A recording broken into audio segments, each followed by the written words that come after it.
Hey, well, welcome back to the Jewish Road podcast. We wanted to jump in here. We probably thought that we were going to take a little bit of a break here, but there's been some current events, things that have been going on throughout the world, and we wanted to introduce just a little bit of something new, a little bit something different, and if we're going to title this, it'd be All Eyes Are on Israel. What does that mean? Well, that means that I think in the history of the world, that the world has always been looking at Israel in one way or another. Of course, God always keeps his eyes on Israel, and Israel has an enemy, and he always keeps his eyes on Israel, not to mention the other nations that are enemies of Israel, want to destroy Israel.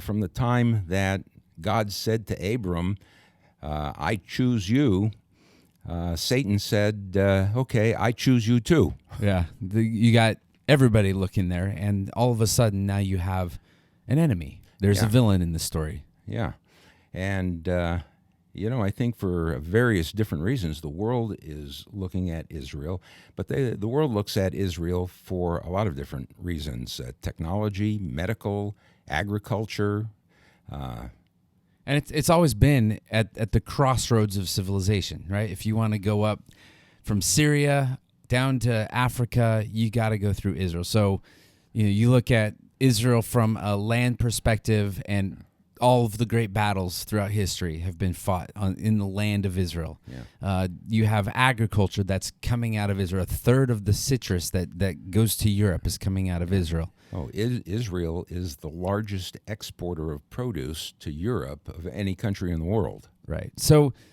this land is disputed, but when we say all eyes are on Israel, we're looking at not only just the land, but we're looking at that there's the seed that you just talked about from Genesis 12, and we're looking at the people. Yeah. And God has his eyes on all of those things. And in the end, what we want to say is that he's faithful to the land, to the seed, to the people. Yeah, and I think it's important, especially for the church. It's important for our Jewish people, too, because if we're talking about Act 1 and Act 2 people, all of these people who have bought tickets to a two-act play, it's important for the Jewish people to understand what took place in the second act, and it's important for those who only went to the second act of the play and missed the first act to know what was going on in the first act. So it's important, I think, for Christians to have an understanding about that little country that is about the size of New Jersey, and is garnering the attention of the entire world. And the people, need to know why everybody is watching Israel, because if you're a believer in the Lord, you have a vested interest in that country and the people. And, really, if God is going to keep his promises to you, then you need to be encouraged by the fact that he's keeping his promises and his covenants with Israel. Right. If he has no faithfulness to Israel, then he has no faithfulness anywhere else. Yeah. Now today is Wednesday, January 12th, and yesterday, on Tuesday, January 11th, I think it was Monday. Well, I think it may have been Monday for us here, but I think it was Tuesday over there. Oh. And when I say over there, I mean North Korea. Yeah. And so current event is that North Korea fired off a hypersonic missile. Right. They fired off a missile that got Japan very nervous, got South Korea very nervous, and immediately those countries notified the United States. This is a missile that went about 500 miles, and it's reported. It actually hit its target out there 500 miles away in the sea. Yeah, and it was reported that for the first time since 9/11, all air traffic in the United States was grounded for 7 minutes. So not an incredibly long time, but something happened there where everybody took notice. Yeah. What does that have? That's we're talking about North Korea. What does that have to do with if we're talking about Israel, God's plan, we look at a lot of things here in the world and we say, what in the world is going on here? But what's the big picture, and how does this impact what's going on in Israel? Well, I think one of the questions that keeps coming up, I keep getting asked, is, are we living in the last days? And, I would say we've been living in the last days for 2,000 years. Are we at the end of the age? That's a 2,000-year-old question that even the disciples had. Right. They're asking Jesus. They're asking Yeshua.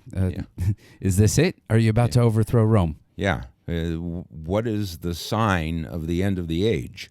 That's what they want to do. They ask, when are these things going to be? Specifically referring to the destruction of Jerusalem, and what is going to be the sign of your coming and the sign of the end of the age? And he answered that third question first. What is the sign of the end of the age? And gave a whole discourse, which is actually the longest answer in the Bible that Yeshua, Jesus, gave to any question. Call that the Olivet Discourse, right? From the Mount of Olives, Matthew 24, Matthew 24 and 25. So are we living in those last days, and it's the question we get all the time. Are we living in the last days of planet Earth? And, in respect of that, we have to be looking at the nation Israel. And, we can look at a lot concerning the nation Israel in terms of their past and the present, that they are now in the land and in the future. But if we look at the future, we see how God is watching Israel, and they are in for a most difficult time.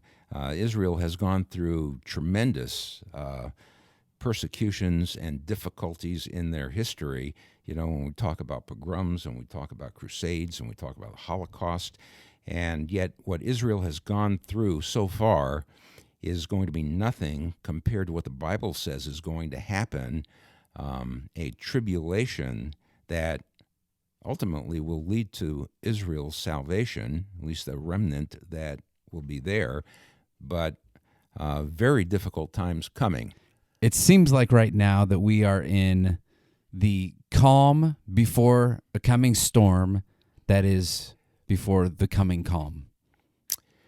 Yeah. We're not quite there at the end, but boy, you feel the tension of the world right now. Yeah, and, it's kind of, to call this the calm before the storm, it's going to be a great storm. So I guess in relation to that, it's calm. But, there are things that happen and are happening in events in our world today that we're living through and we're experiencing. And I think every now and then there are shifts in the world. And what we have been seeing in the last few months, especially since Afghanistan, has not been good. And in fact, it's really changed the entire complexion and the dynamics, the things that are taking place on the world stage. There is a certain fallout from that, and there are consequences from what took place. Well, I think the world is looking at United States as the superpower that we once were, and there's a test that's being thrown out there right now. Do we have a backbone? Are we going to step in to the world stage? Are we going to intervene? And that question's being asked whether we're talking about China, whether we're talking about Russia. Everything is this tense standoff.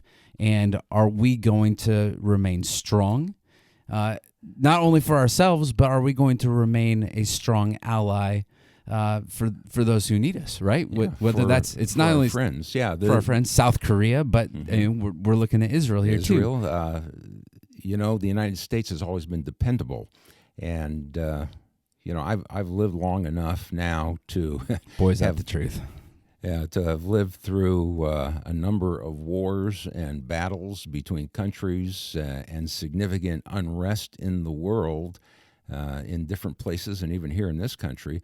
But there's never been a time in history when end times prophecy is more aligned with the events that are taking place in our world and in our country today. And so the question would be, what did you think the last days were going to look like. Could it get any worse than what it is now? Right. And I'd say, yeah, it can get worse. It's going to get worse. When my kids are in need of some discipline, they say, this is horrible. I say, it can always get worse. Yeah.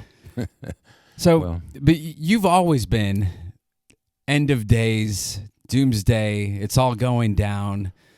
This country's, I remember growing up, this country's going to hell in a handbasket, right? Like that's common phrases, but yeah. I mean, those were the good days. That's true. But we look at these end time events, and yes, a rocket has gone off. We're looking at Israel and how they're responding. Ultimately, this story is weaving, and I think what we're trying to just say here today, keep your eyes on Israel. God is orchestrating, God is weaving, God is not surprised. There is no plan B when it comes to God and what he's looking at. And Israel, we are big fans of Israel, the people of Israel, but Israel's always had corrupt kings, and so we're not in the category of people that say Israel can do no wrong, but we believe that God has a covenant with his people, and he's going to be faithful to it. Yeah, and God, God isn't doing what he's doing for Israel because Israel is so wonderful.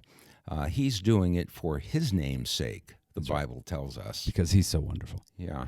And so we're living in times that this is an amazing time to be alive. People who ever wanted to, who said, it would have been great if I could have been living in Bible times.